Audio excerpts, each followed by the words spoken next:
কতটুকু, অবাক হয়ে যাবে।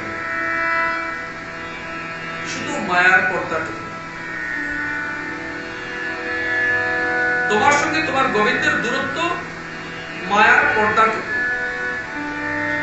মায়ার পর্দা হঠাৎ মাত্রই তাকেই শুধু দেখবে।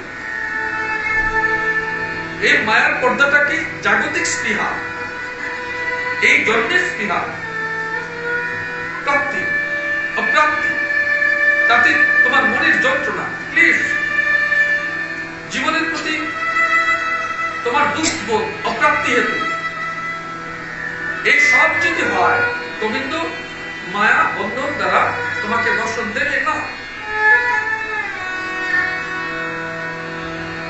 এইটুকু ভাবো, সর্বজন্মকে এক করো।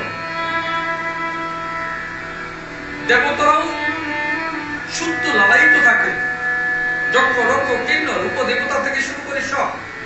তবে মানব জন্ম পাবো, তবে মানব জন্ম পাবো। এই জন্ম কেন পাবো? কারণ এই জন্মে গোবিন্দ লাভ সম্ভব, আর কোন জন্মে নয়। মানব দেহে গোবিন্দ লাভ সম্ভব, আর কোন দেহে নয়।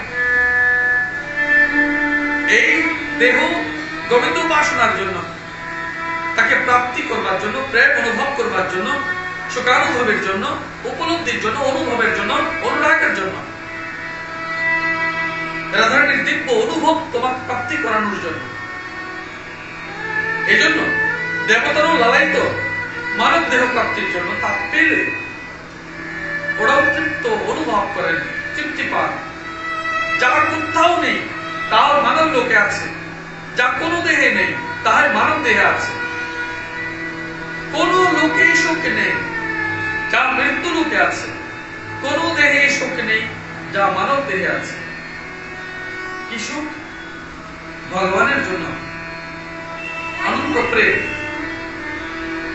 ভগবানের অনন্ত প্রেম, রাধারানীর অনন্ত প্রেম তোমার হৃদয়ে জমাকৃত হয়ে আছে, তার কৃপা হয়ে আছে।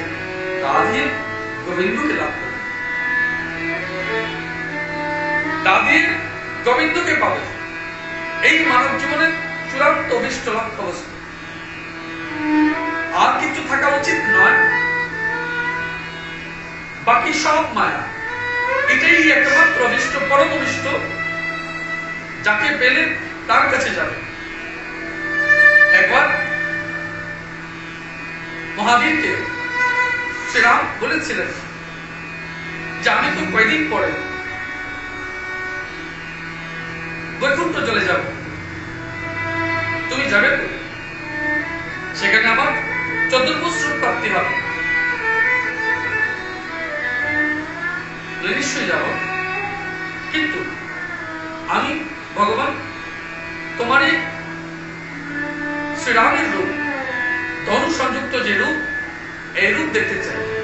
বলে ওইটা তো আমি গোলকে দেখাতে পারবো না, বৈকুণ্ঠে দেখাতে পারবো না। বজরঙ্গলী বলল তাহলে প্রভু আমি সেখানে যাব না।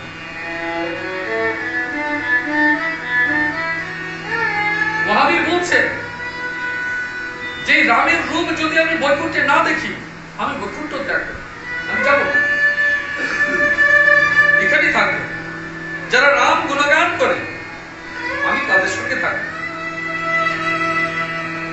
তোমার জন্ম এতটা সফলদায়ক, তোমার জন্ম এতটাই অদ্ভুত যে মানব জন্মে তুমি মানব দেহ লাভ করেছ, মৃত্যু লোকে, মানব লোকে ভগবানের দিব্যরূপ দেখবার জন্য, রাধারানীর পরম প্রেমানুভব তোমার করবার জন্য। আর কোথায় আছে এমন ভক্তের? আর কি চাই? ভগবান স্বয়ং তোমাকে দিব্যরূপ দেখাবে, দিব্য দেহ দিয়েছে, রাধিকার প্রেম দিয়েছে, তাকে লাভ করবার জন্য অভিষ্ট দিয়েছে। শুধু প্রেম তুমি সমর্পণ করে তাকে লাভ করো, এই জন্যই মানব দেহ।